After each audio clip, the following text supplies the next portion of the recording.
Many Indiana communities face the problem of finding acceptable landfill sites. And according to the Indiana State Board of Health, it's getting more difficult finding adequate land. Ball State geography and geology students and Professors Harlan, Roepke, and Clark Judy, in helping the city of Muncie and Delaware County assess proposed landfill sites, have shown that other communities can solve the problem by enlisting the cooperation of students at the high school or university levels and local conservation groups. Roepke and Judy pointed out the importance of proper surveys. Well, I believe that in Muncie we had a critical situation in mid-year that made it necessary for Muncie to find landfill sites in a hurry.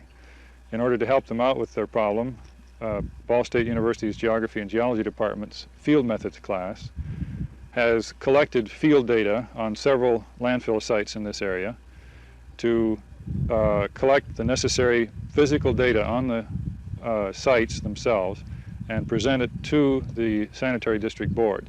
I believe that communities elsewhere in the Midwest, and particularly here in Indiana, could find it possible to develop cooperation between the Sanitary District or the Community Board and local educational institutions like small colleges or the technical classes of their high schools, and to use the technical skills of these groups to collect similar data as a preliminary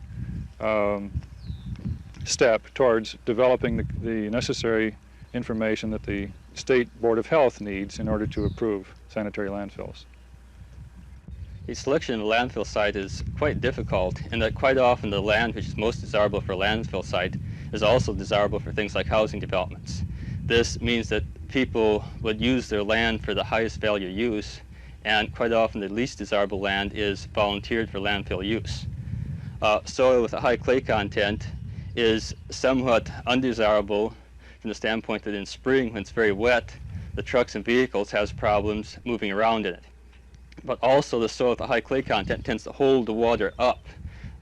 When you have rain and water moving down through the landfill material, it dissolves some of the solids in the trash.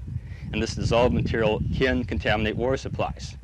A tight soil tends to hold this leachate in place, whereas a sandier soil allows this leachate to move down through quite rapidly. And there's a possibility of contaminating the groundwater supply.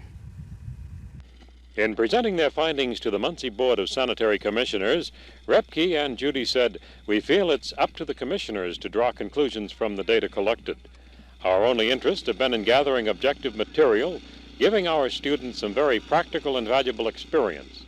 The commissioner's task will be to select the site which can be made into a satisfactory sanitary landfill at the least cost." Jim Nickerson, Ball State News Bureau.